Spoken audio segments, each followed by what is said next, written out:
Chân dươngចូលដល់មេរៀនទី60គឺយើងនឹងធ្វើការសិក្សាទៅលើការបង្កើត item and service មានន័យថាទំនិញនិងសេវាអញ្ចឹង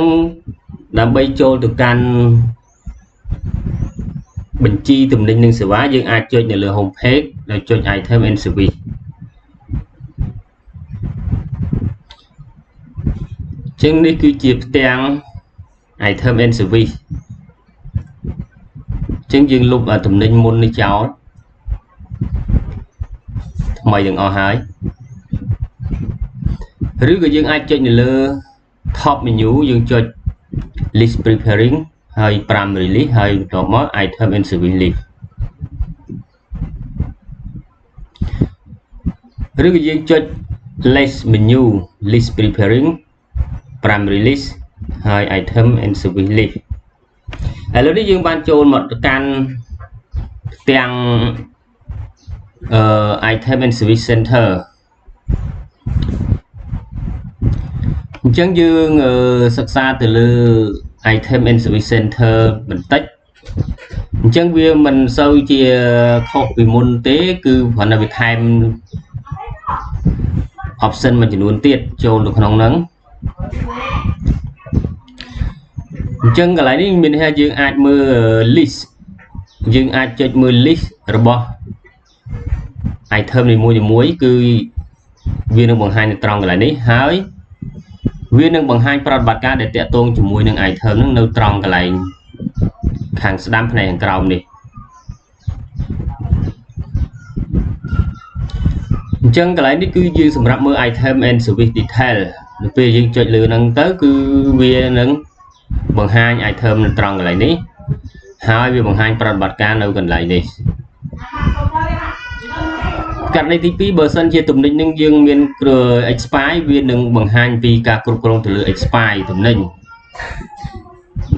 អាយុផលិតផលវាបង្ហាញអំពីអាយុផលិតផលអញ្ចឹងនៅក្នុងអាយុផលិតផលរបស់យើងនឹងចែកចេញជា2អាយុផលិតផលចែកចេញជា2អញ្ចឹងទី1យើងនិយាយពីអាយុពេលស្លាប់ពេលមកផុតកំណត់អាយុផុតកំណត់រស់ឬថាហួសកាលកំណត់ប្រើប្រាស់គេហៅថា expire មួយទៀតតាក់ទងជាមួយនឹងចាប់រាប់ពីអាយុពេលកើតមានន័យថាពេលចេញពីរោងចក្រមកហ្នឹង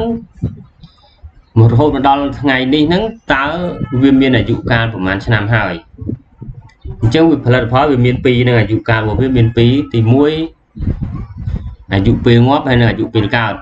រាប់មកដល់ថ្ងៃនេះបានប្រហែលឆ្នាំហើយឬក៏នៅប្រហែលឆ្នាំទៀតទៅវាងាប់អញ្ចឹងតាក់ទង expire មាន2ប្រភេទត្រង់កន្លែងនេះ tab នេះគឺយើងបង្ហាញ multi brand មានន័យថាបើសិនជាយើងមាន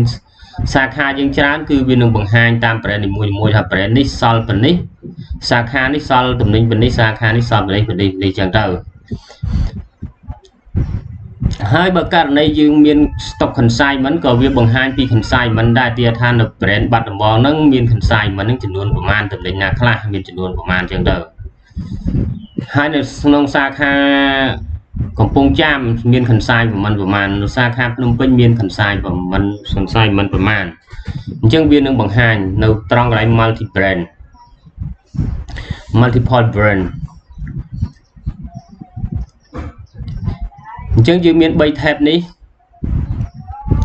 អញ្ចឹងពេលដែលយើងបើកមកដំបូង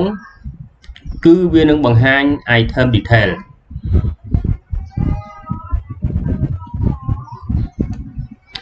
អញ្ចឹងត្រង់កន្លែងនេះគឺយើងមាន create new item យើងចុច item មកវានឹង drop down អញ្ចឹង new item បើយើងចង់ new item យើងចុចលើ new item ចេះមកតបមកទៀតយើងមាន edit item name ទី2 edit sub មានន័យថា edit sub of item ទី4 status របស់ item មានន័យថាយើងលាក់ឬក៏យើងបង្ហាញទី5គឺ delete item យើងអាចចុចនៅត្រង់កន្លែង item drop down នេះក៏បានឬក៏យើងអាចចុចនៅលើ icon នៅពីមុខ multiple brand នេះក៏បាននេះគឺ new create new អានេះ update item name update info ហើយនេះគឺ edit sub item อันนี้คือ show high item មាន active and inactive ហើយនេះគឺលុប item ចោលលុប item and service ចោលអញ្ចឹងកន្លែង item and service info នេះគឺយើងបង្ហាញព័ត៌មានរបស់ item ពេលដែលយើងចុចលើ item ណាមួយគឺវានឹងបង្ហាញ info នៅកន្លែងនេះហើយទៅខាងក្រោមនេះគឺវានឹងបង្ហាញប្រតិបត្តិការដែលតាក់ទងជាមួយ item ដែលយើងបាន select ដែលយើងបានចុចពីលើវាហ្នឹង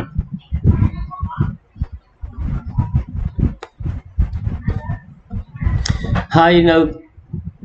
ប៊ូតុងខាងស្ដាំផ្នែកខាងលើនេះវាមាន2គឺ edit transaction ហើយ delete transaction មានន័យថាយើងចង់ edit ឬ delete transaction ណាមួយយើងចុចនៅលើវានៅត្រង់កន្លែងនេះហើយយើងចុច edit ឬ delete ទៅពេលហ្នឹងយើងនឹងធ្វើការតាមលំដាប់របស់វា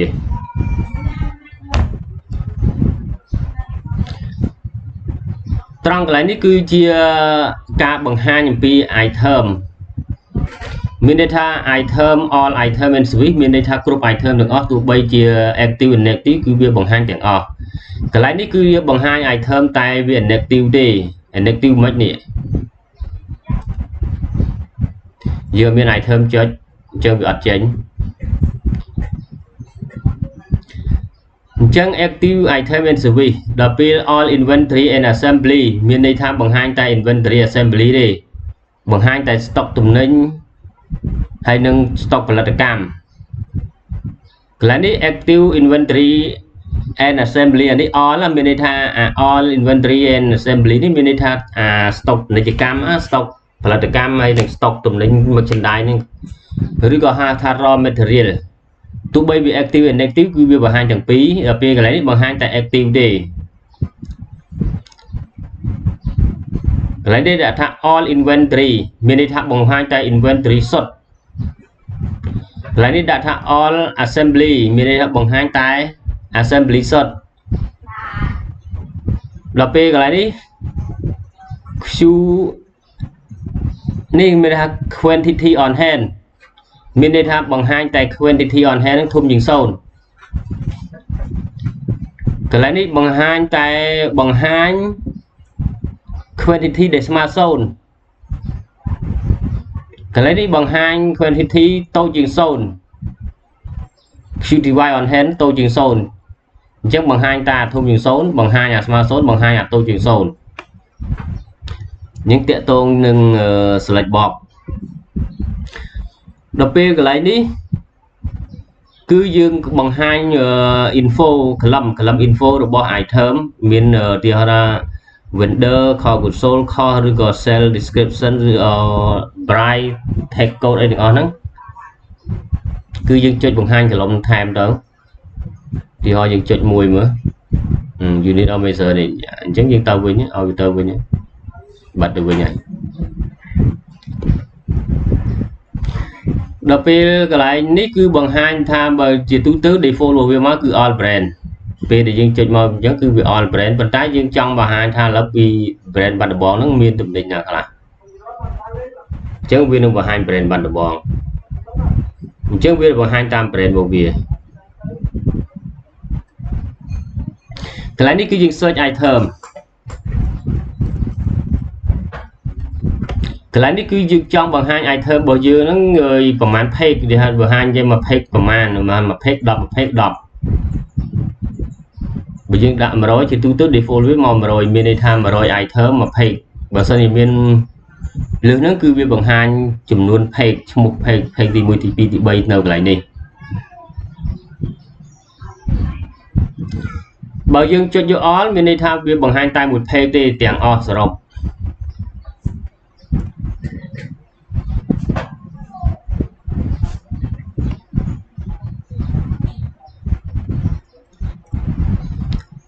អញ្ចឹងតាក់ទងជាមួយនឹង item and service